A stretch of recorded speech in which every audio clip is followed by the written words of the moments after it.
Hi everyone, hope you're all good. I just wanted to pop on today and have a chat about base rate. So this morning the Bank of England met and made a decision about what to do with base rate. As you all know, I'm sure it's at 0.1 and it has been for a really long time. But there's been quite a lot of speculation recently about what's going to happen to it. So I thought I would just pop on and have a quick chat about it. So yes, it's been at 0. Well, it's been really low for a long time. It's been 0.1 for a long time. But inflation has started to rise. Now, the government give the Bank of England a target of an inflation rate of 2%.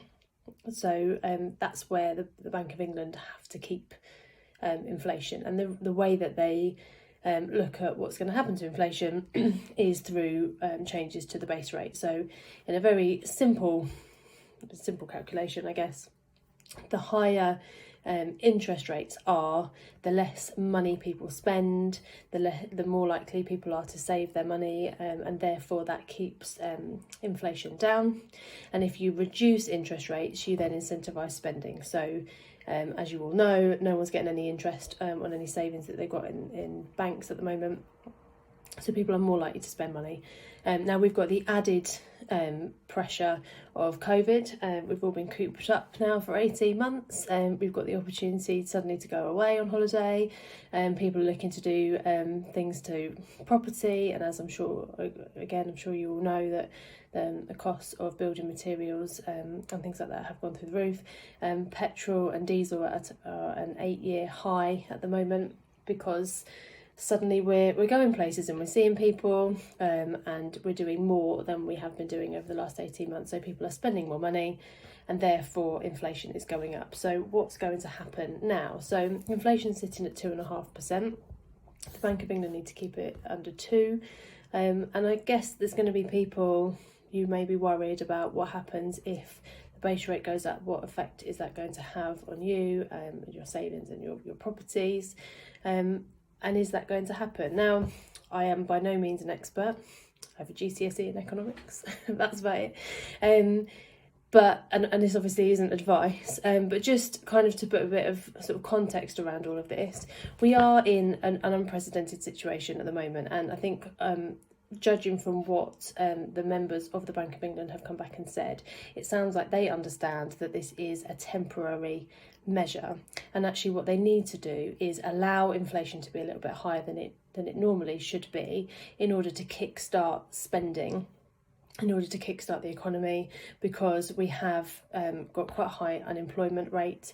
We've potentially got an even higher unemployment rate as furlough comes to an end over the next couple of months, and they need to keep people spending money in order to create jobs and to keep the economy buoyant as we try and come out of this pandemic. So I personally don't think that interest rates are going to go up. Obviously, that's my personal opinion. That's not advice. It's not necessarily what's going to happen.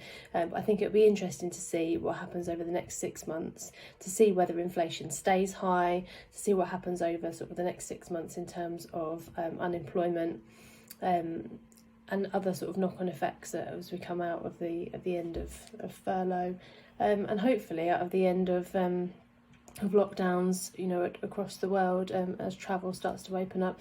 It's all looking really positive with the new travel guidelines that came out last night, so that's all kind of moving in the right direction, as long as you're not in South America. And yeah, it'd be interesting to see, but it's an interesting sort of debate to have, and it's something we need to be thinking about. I think it's really, really important when you're in property to have a think about sort of the wider context and what you think is going to happen. It helps you make decisions around, do you think that for your next mortgage or for your next remortgage you should be looking at tracker rates, sort of short-term fixed rate, long-term fixed rates, and having a wider understanding of what's going on in the world and what's going on in the British economy particularly is going to help you come to a decision about how you want to look at your sort of fixed rates or tracker rates going forward.